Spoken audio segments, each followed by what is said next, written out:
Welcome. It is Verdict with Ted Cruz, Weekend Review. Ben Ferguson with you, and these are the stories that you may have missed that we talked about this week. First up, media and social media. Why are they not coming out condemning those who are celebrating the death of Charlie Kirk? In fact, they're allowing it to happen. So what does this say about America? We're going to break that down. Also, we have the text messages now from the assassin to his roommate, transgender lover. What was said in there that's so revealing? That in a moment. And finally, Kash Patel and Senator Cruz on naming Antifa a terrorist organization and what this means moving forward. It's the Weekend Review, and it starts right now. I go back to this. We watched one of our own be assassinated. Did any cities get burned down? No. None. Were there any police officers that were attacked? No. Was there any assaults on people because that were angry? No. And yet they're mad. I love this headline from the Daily Beast, which if you don't know what that is, it's a hardcore liberal propaganda machine that has an incredible amount of influence in the left. Their headline yesterday, 10:05 a.m. Keyboard warriors grieving this week's assassination of self-anointed champion of quote-unquote free speech, Charlie Kirk, have launched an online campaign to get anyone who criticizes him fired from their jobs. Their subheadline is Free Speech Crazed MAGA Karens Go Full Cancel Culture on Kirk Critics. No, let's be clear about the people we are exposing. It's people, they weren't criticizing Charlie Kirk. They were celebrating the assassination of Charlie Kirk and are in major positions of power at universities and at other jobs. Or things like we mentioned earlier where they refuse to print out a piece of paper, for goodness sakes. Yeah, but Ben, let me make two distinctions that are important because it's easy to get these confused. Number one, let's talk free speech. Yes, in the United States, the First Amendment gives you the right to speak, and not to be criminally prosecuted for it. So you can say the most horrible, hateful things. You do have a First Amendment right to say unbelievably horrible, hateful things. You can say that you are celebrating the murder of Charlie Kirk or anyone else, and the First Amendment will protect your ability to do so, which means the government cannot come prosecute you and put you in jail for saying that. The First Amendment does not mean that you are immune from the consequences of your speech. And if you say things that are horrible and hateful, it is not uncommon for someone to be terminated. So, for example, at a university, if a student goes and decides to dress in a white robe as a Klansman and burn a cross and say that we should murder African-American students, I guarantee you that student will be expelled from school. Now, you can't prosecute him. He has a First Amendment right to do that. So that is not a criminal offense to do that. Correct. But the university should absolutely expel him because of just how noxious those views are. The same is true here when you have teachers that are celebrating cold-blooded murder. Yep. There are consequences for that. But that's a distinction. I'll point out also the president of the Oxford Union, who debated Charlie Kirk and is this vicious leftist. He put out a tweet celebrating let's effing go, he said, when Charlie Kirk was shot. This is a guy who literally had one-on-one debated against Charlie Kirk. And he is the incoming president of the Oxford Union, which pretentiously describes itself as the world's greatest debating society. Look, in my view, this individual ought to be expelled from Oxford for the same reason you would expel him if he were a Klansman burning a cross and saying, let's murder black students. Now, the United Kingdom does not have the same First Amendment that applies to it the way the United States does. So actually, in England, if he said that, he might well be criminally prosecuted. I don't agree with criminally prosecuting speech. But the First Amendment does not give you a get-out-of-jail-free pass. Look, I promise you, any one of you in your jobs, if you go in and tell your boss, go screw yourself, yeah, you're going to get fired. You will get fired. You have a First Amendment right to say so. Yeah. But he also has a right to terminate you. But let me say, secondly, on this both sidesism, the media really wants to say, gosh, political violence, it's a problem that just occurs everywhere. No, right now it is heavily concentrated on the left.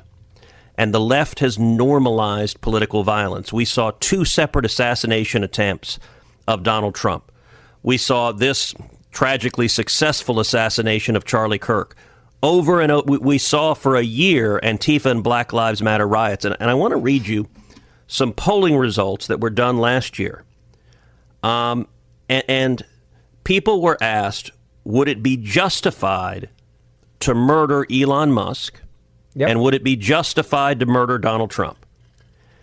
And those who were self-described left of center, 50.2% said it would be justified to murder Elon Musk, and 56% said it would be justified to murder Donald Trump.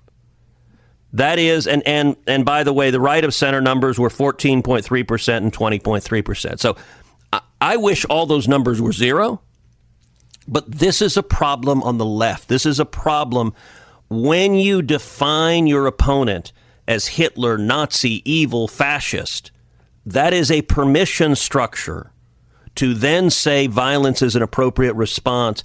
And we need to see Democrats having the courage to say, enough is enough. Look, Bill Maher did a great job where he in his monologue, he said, let's be clear, Donald Trump is not Hitler. Stop saying that. Stop saying it. Exactly. Well, and I think now they're realizing that using the words fascist and Hitler and these types of things has desensitized people and advocated and allowed for this type of violence to become reality, where the big question people are asking is, what's next? I do want to say one thing that I think I've found incredibly comforting is seeing how many young people are at colleges this weekend over college football. We're putting up signs saying that they are Charlie Kirk. The number of people that are following him now on Instagram exploded by, I don't think I'm wrong. I think it's millions of people now who are following his accounts. I think it is likely that more people have listened to Charlie Kirk speak in the last week than did in the entirety of his life. Yeah, I think that's the silver lining. His Christian testimony has become so powerful. I will say his wife, Erica, the speech she gave this week reduced me to tears. It was beautiful. God's anointing was upon her as she did that. And a lot of people who had never clicked on and watched Charlie Kirk say anything this week did so and said, hey, who is this guy that touched so many people? I think a lot of people chose to open their Bible and start reading their Bible. A lot of people chose to go to church. That is a great thing. That is something I hope and believe we're going to see a lot more of. And let me say, in subsequent podcasts, we're going to talk about what's coming next. And here's one of the most important things that I am urging the President, the Department of Justice, the FBI to do, which is follow the money. Follow the money of everyone that is pushing this leftist hatred, that is pushing this violence. There is real money that is going into these riots on campus, that is going into funding Antifa, that is going into funding Black Lives Matter. And we need to, this is not just one isolated lunatic in Utah. We need to follow the money behind the radicalization that is leading to people being so twisted and engaging in these horrific acts of violence. Now, if you want to hear the rest of this conversation, you can go back and listen to the full podcast from earlier this week. Now on to story number 2. I want to move to the text messages that have come out, and it's very interesting to see all of the evidence that is now we are seeing, the transparency of these text messages that were between the shooter and his transgendered boyfriend. And I also want to say there's some people that are saying, oh, you're taking this hook, line, and sinker. I don't know if they planned the text messages. I don't know if this was him trying to protect the roommate and act like the roommate knew nothing about it. I'm sure they'll get to the bottom of that. But what was shocking about this is how the media decided to play it and romanticize their relationship through the text messages in the weirdest, creepiest way I've ever seen the mainstream media do this.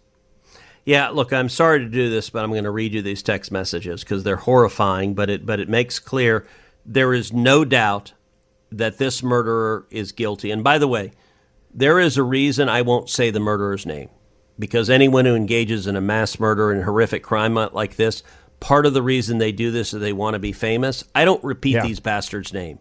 I will call him the murderer or the assassin or the defendant, but I will not say his name. But The murderer and his boyfriend were exchanging texts, and the murderer left under a keyboard in their apartment a note saying that he had the opportunity to kill Charlie Kirk and he took it. And his boyfriend, who is a man who is transgender and transitioning to be a woman, responded, "What?" with like a whole bunch of question marks. And you're joking, right? And here's the exchange. The murderer says, "I'm still okay, my love, but I'm stuck in Orem for a little while longer. Shouldn't be long until I can come home, but I gotta grab my rifle still. To be honest, I had hoped to keep this secret till I died of old age. I'm sorry to involve you." Boyfriend, you weren't the one who did it, right? 4 question marks. Murderer, I am. I'm sorry. Boyfriend, I thought they caught the person. Murderer, no, they grabbed some crazy old dude, then interrogated someone in similar clothing. I had planned to grab my rifle from the drop point shortly after, but most of that side of town got locked down. It's quiet, almost enough to get out, but there's one vehicle lingering. Boyfriend, why?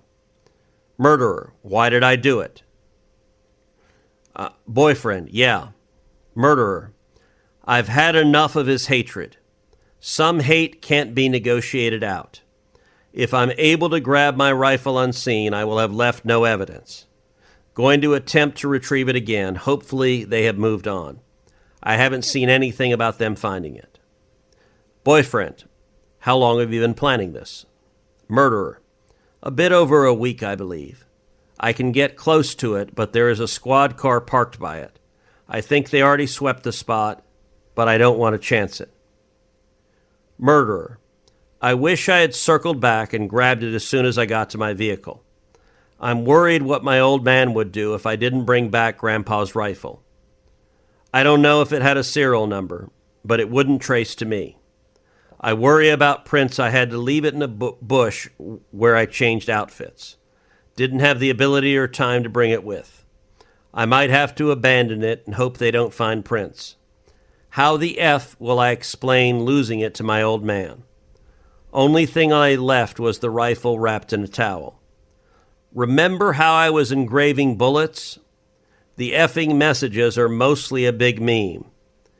If I see notices bulges UWU on Fox News, I might have a stroke. All right, I'm going to have to leave it. That really effing sucks. Those are the text exchanges. Now, number one, reading those text exchanges, it is 100% clear. It's not 99%, it's not 98%. It's 100% clear. This defendant is the murderer. He is the assassin. He is confessing to his boyfriend, I did it. He is confessing details of the crime that only the murderer would know. He will be convicted. Yeah. He was charged today. He will be convicted. But he is guilty today. Based on that evidence, it is 100% certain he is guilty. And his motive is clear. You know, Caitlin Collins and CNN and MSNBC, they say, we don't know the motive. Maybe he just disliked tall people. Yeah. Maybe he was just, firing his gun in celebration and it accidentally hit the throat of someone. Somebody that was there excited just to see Charlie Kirk and it went off randomly. Yeah. Like the level of, and by the way, an idiot commentator at MSNBC said, maybe it was a supporter of Charlie Kirk firing his gun in celebration. Now, thankfully, that commentator got fired for that idiocy. But the motive is absolutely clear. He hated Charlie Kirk. He's a left-wing Antifa activist. He's a transgender activist. He is sleeping with a transgender man who is transitioning to be a woman. And so the motive, there's no ambiguity, but CNN hates that motive. They cannot admit that's what happened. Oh, my goodness, that would undermine their entire political agenda. So they desperately have to say the motive is unclear. By the way, Caitlin Collins said repeatedly, well, law enforcement hasn't laid out the motive. Yes, they have. They repeatedly laid out the motive. They said it's a left-wing activist who's radicalized. The bullets had carved on them Antifa and transgender messages. I mean, this is not subtle. He was not hiding his motive. But I have to say, as repulsive as CNN's reaction was, ABC's was worse. I want you to listen. Way worse. Way worse. Like, you can't overstate it. Okay.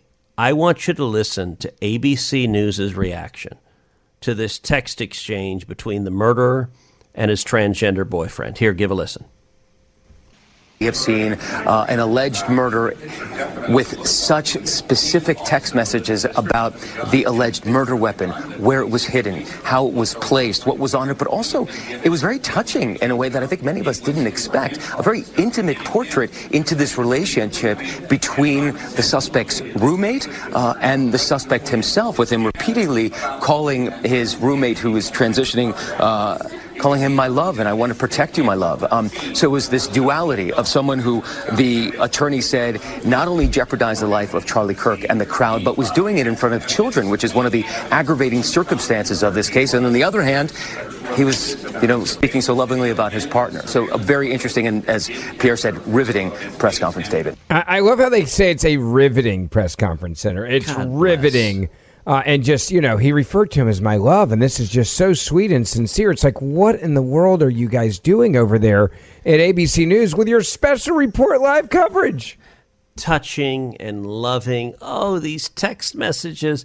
I murdered this person for you. Oh, my love. Oh, my love. Pitter, patter, pitter, patter. That is repulsive. It is repulsive that ABC News is gushing over this psychopathic murderer.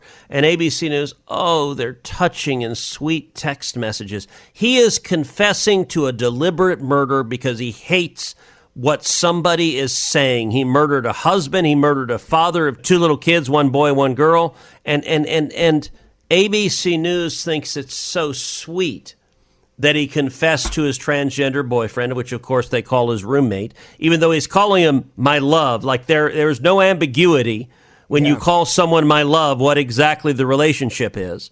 Yep. But ABC News cannot admit, to them it is sweet and beautiful, this radical leftist murdering Charlie Kirk. I got a message for you guys. Note, it's not sweet and it's not beautiful. Yeah, by the way, side note on this, I don't know if you knew this, but 10 minutes after that, like the internet exploded over it, he went back on and doubled down on it and basically did the same thing again. Like, I'm not backing down from this. I think it's genuine and sweet and sincere and a love story. What a romantic Romeo and Juliet story. Psycho leftist murderer killing people because he's filled with hate. I can't think of anything more beautiful than that. Certainly ABC News is very persuasive in that regard. Yeah, he'll be the face of the network before you know it. God help us. Did he really double down? Did he really go back on air and do it again? Yeah, yes. Do you want to hear it? Because I've got it if you want to hear it. Absolutely, yes. This is Matt Gutman. I haven't heard this, so play it for us. So this is 10 minutes after he said on ABC News Live, it's heartbreaking on so many levels. Obviously, Charlie Kirk was murdered brutally in front of a crowd of thousands. On the other hand, there is this duality of every portrait of a again, his exact words, of a very, this is like a love story. Loving, so here touching. Yeah, touching. So this is 10 minutes later after the internet, and I have no doubt that he knew that there was a problem, right? So sure, he knew there was an issue. 100%. 100%. Here he is 10 minutes later.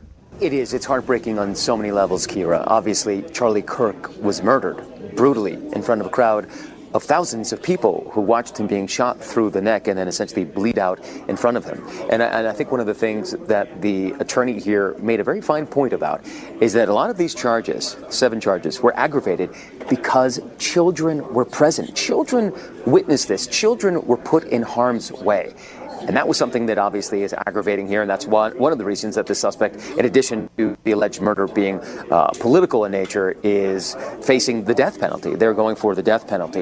And on the other hand, there is this duality of a portrait of a very human person, a very human experience from this entire family. As you mentioned it, the mother who essentially discovered that it was her son who had done this, the kid who had got a 34 out of 36 on the ACTs, who had a 4.0, who got a full ride to college here, that kid was the one who allegedly perpetrated. She saw those pictures and identified him essentially.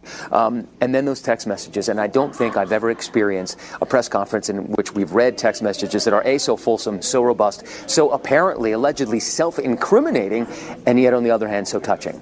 right, with the suspect reaching out to his roommate, who is allegedly his boyfriend, who we understand, identified as male at birth, now identifies as female. And the terminology he used, he was trying to protect him. He kept calling him my love. My reason for doing this is to protect you, but also asking him to delete the messages and not speak to law enforcement. So there's this heartbreaking duality that we're seeing very tragically playing out.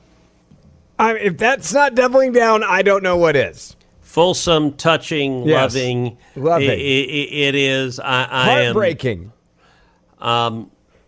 Look, I don't know who this particular reporter is, but I will say it says something that this speaks to him in such a touching, moving way. I see depraved maniacs who just committed cold-blooded murder, and his boyfriend is like not saying, "Dear God, what the hell did you do?" Yeah, he's just like, "Oh, it was you. Oh, okay." And he didn't. The boyfriend never said there's anything wrong with murdering Charlie Kirk. He was perfectly fine with it. There ain't nothing touching about these two psychopaths reveling in their cold-blooded murder. And for ABC to think it is, that really tells you how messed up ABC is. As before, if you want to hear the rest of this conversation on this topic, you can go back and download the podcast from earlier this week to hear the entire thing. I want to get back to the big story, number 3 of the week, you may have missed. Senator, I want to get to something else that happened earlier this week, and that was the questioning of the FBI director, Kash Patel. You had the opportunity to talk with Kash on a number of different issues. Obviously, one of them that was in front of mine was the assassination of our friend Charlie Kirk. Well, absolutely. So this week, Kash Patel, the director of the FBI, testified in front of the Senate Judiciary Committee. And I took the opportunity to question him on a number of topics, but front and center to urge Kash Patel to follow the money, and in particular to go after Antifa and to designate Antifa as a terrorist organization. Here's the exchange Kash and I had. Give a listen. I want to encourage you in the course of this investigation, absolutely go after anyone who aided and abetted. But I want to more broadly encourage you, follow the money. The violence we are seeing is not purely organic. There is, I believe, significant money that is spreading dissension, that is spreading violence. Antifa. Do you believe Antifa is a terrorist organization?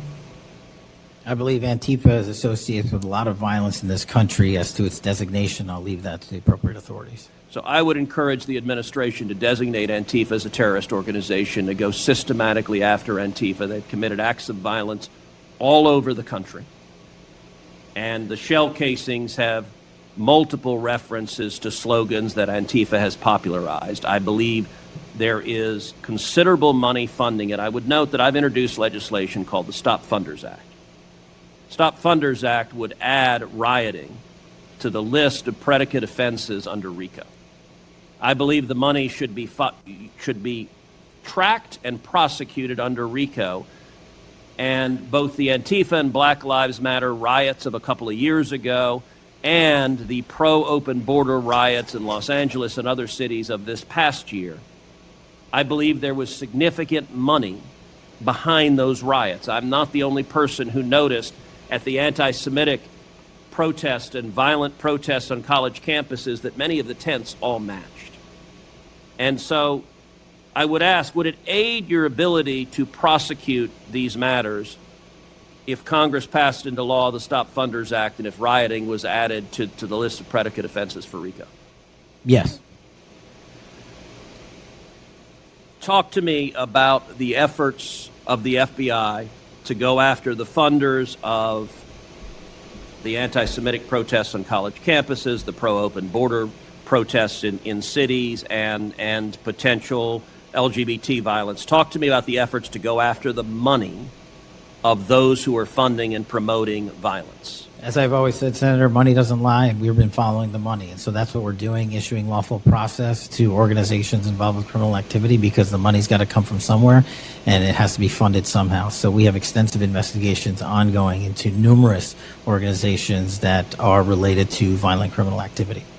Cutting off the money will make America much safer, and that is the core job of the FBI. And I thank you for doing your job.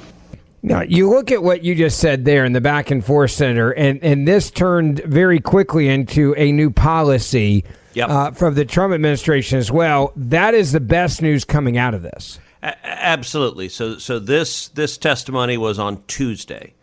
The very next day, President Trump announced he was doing what I was calling for, which is designating Antifa as a terrorist organization. I'm going to read to you from Fox News. President Donald Trump on Wednesday announced he will designate Antifa, a left-wing activist group, a major terrorist organization.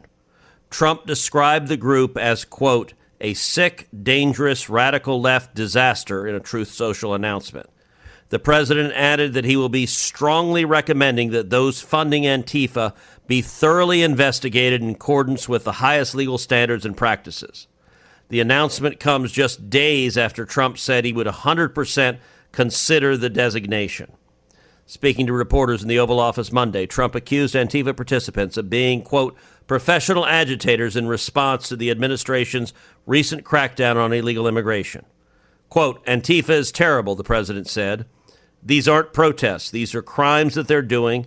They're throwing bricks at cars of the ICE and Border Patrol. They're professional agitators. They should be put in jail. What they're doing in this country is really subversive. And I will say, this goes right to the heart of a distinction that I've tried to lay out repeatedly, which is free speech is protected. You can say things that are vile, that are hateful, that are horrible, that we hate, and the First Amendment protects it. Conduct is not protected. When you engage in violence, it is not protected. What Antifa is doing, engaging in violence, engaging in harassment, engaging in threats, that is not protected. And so what I urge Kash Patel, follow the money, go after the money. And look, I believe there's money that is coming from foreign nations. There's money that's coming from Qatar. There's money that's coming from Iran. There may be money coming from communist China. And there's also money coming from the gazillionaire left-wing funders of the Democrat Party, people like George Soros and his entire organization that are funding these radical organizations. And it's one thing to go and prosecute the individual criminals. We should do that.